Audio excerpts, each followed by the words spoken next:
સુરતના નાના વરાછા વિસ્તારમાં આવેલા ઇલેક્ટ્રિક બાઇકના શોરૂમમાં એકાએક આગ લાગી હતી. ફાયર વિભાગને બાઇકમાં આગ લાગ્યા હોવાની જાણ મળી હતી, પરંતુ ઘટના સ્થળે પહોંચતા માલુમ પડ્યું હતું કે શોરૂમમાં જ આગ લાગી ગઈ હતી.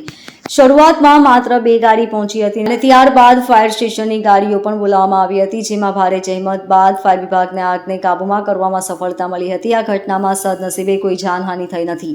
નાના વરાછા વિસ્તારમાં ઢાળ પાસે આવેલા ભવ્ય બાઇકના શોરૂમમાં આગ લાગી હતી. ફાયર વિભાગે ગાડીમાં આગ લાગી હોવાનો કોલ મળતા કાપોદ્રા વિસ્તારની ફાયર ફાઇટરની ટીમ ઘટના સ્થળે પહોંચી હતી.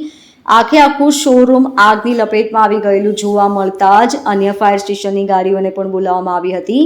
શોરૂમમાં લાગેલી આગને કારણે ધુમાડાના ગોટે ગોટા દૂર દૂર સુધી જોવા મળ્યા હતા, જેના કારણે આસપાસની દુકાનોમાં પણ ગભરાટ ફેલાઈ ગઈ હતી. ઘટનાને પગલે સ્થળે લોકોનું ટોળું એકત્રિત થઈ ગયું હતું. આગમાં આખો શોરૂમ બળીને ખાખ થઈ ગયું હતું. ફાયર અધિકારી કિરણ પટેલે જણાવ્યું હતું કે કોલ મળતાની સાથે જ અમારી ટીમ ઘટના સ્થળ પર પહોંચી હતી, પરંતુ આગ વધુ હોવાને કારણે કાપોદ્રા, સરથાણા અને વરાછાની ગાડીઓ બોલાવી હતી અને તેમના દ્વારા આગ ઉપર કાબુ મેળવવામાં આવ્યો હતો. આખા શોરૂમમાં આગ પ્રસરી ગઈ હતી, તેના કારણે સ્મોક પણ ખૂબ જ મોટા પ્રમાણમાં બહાર આવતું જણાયું હતું. આગ કયા કારણસર લાગી છે તે અંગે હજુ સુધી કોઈ માહિતી પ્રાપ્ત થઈ નથી. શોરૂમમાં રહેલી બાઇક અને ફર્નિચર સહિતની વસ્તુઓ સળગી ગઈ હોવાનું જાણવા મળ્યું છે.